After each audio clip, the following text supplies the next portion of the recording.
live in the dark, boy, I cannot pretend. I'm not faced, only here to sin. If you've been in your garden, you know that you can. Call me when you want, call me when you need. Call me in the morning, I'll be on the way. Call me when you want, call me when you need. Call me out by your name, I'll be on the way. Like, call me by your name. And that's the clip we could show you. The openly gay hip-hop star Lil Nas X is holding nothing back in his new video for Montero, Call Me By Your Name. The official YouTube video has more than 88 million views.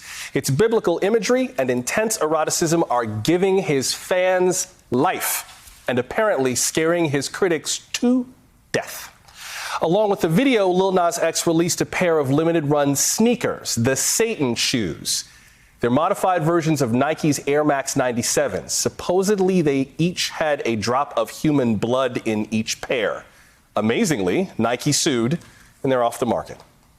Among those expressing outrage at the shoes was South Dakota's Republican Governor, Kristi Noem. She tweeted, quote, "We are in a fight for the soul of our nation."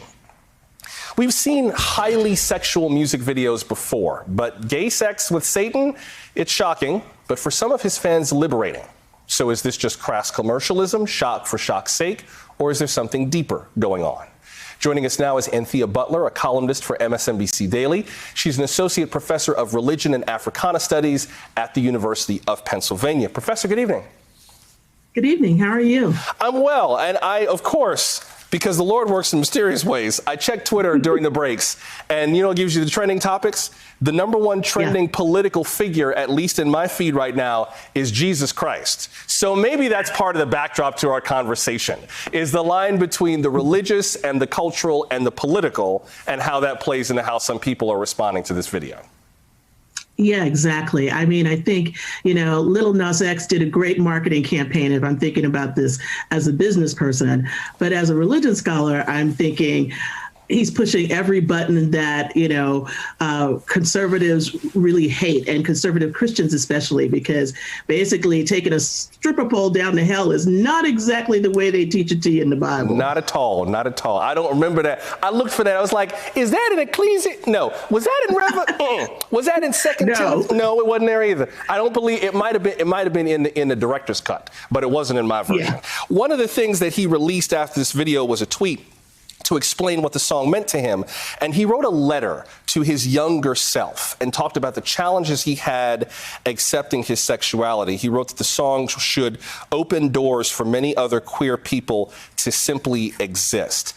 I think that if I had seen a video like this when I was a young gay boy growing up in South Florida, wrestling with religion, which is a wrestling match that really never ended for me, my coming out would have been very different. I don't know if I would have turned into another Lil Nas X, but at least I would have had another image of what black gay sexuality is from a black gay man, and not a caricature from pop culture.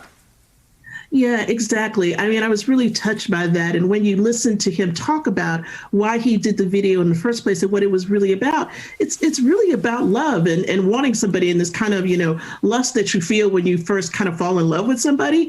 And I think for a lot of younger people, this is going to be very liberating, despite the fact that it has imagery that would offend some Christians, many of whom don't believe in homosexuality in the first place.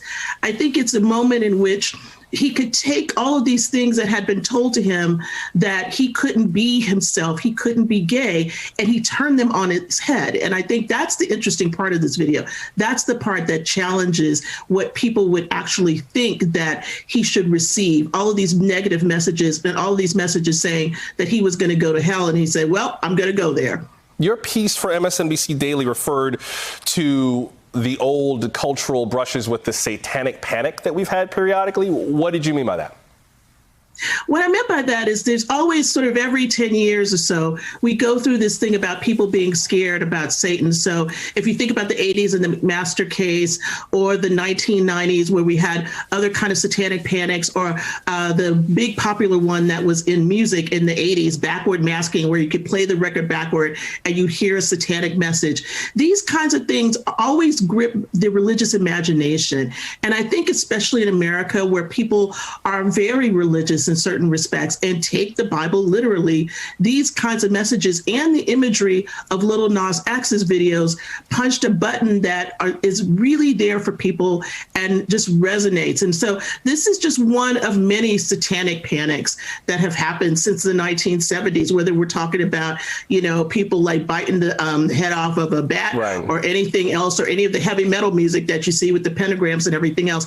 All of those could count as satanic panics and have been in the news a lot. Before I have to let you go, I wonder if you have any empathy for people of faith who look at something like this video and really don't know which way is up. I mean, I think people who just watch the video for Old Town Road and never read the lyrics may understand why they thought it was cool. Read the lyrics to Old Town Road for a minute and go to Urban Dictionary and look up what lean is and see if you want your kids to have a sip. I wonder if you have some empathy for people of faith who are trying to adapt their culture to 2021 and just feel like they don't know which way is up. Yeah, I do have sympathy, and part of my work is to write about morality, and I talk about this in my new book, White Evangelical Racism, the Politics of Morality in America. What's really important to understand for people who hold these moral ideas very clear is that it's a question of education. It's a question of opening them up to the different readings of Scripture and how we read Scripture now. Instead of taking it literally, we have to try to contend with the text and to also realize that these images in Lil Nas X's videos, you don't have to let your kids watch that. Right. Part of the responsibility is yours to monitor what your kids are looking at and what they're not looking at. But what the reality is that you can't stop these things from being produced. Right, he has the right to do that. And he has. Hey, if you look on MSNBC.com right now, you will see the piece by Anthea Butler, Penn Associate Professor and a columnist for MSNBC Daily. Worth checking out. Professor Butler, thanks very much. Hey, thanks for watching our YouTube channel. You should know that you can follow today's top stories and breaking news and catch up on your favorite MSNBC shows all in one place. Download the NBC News app today.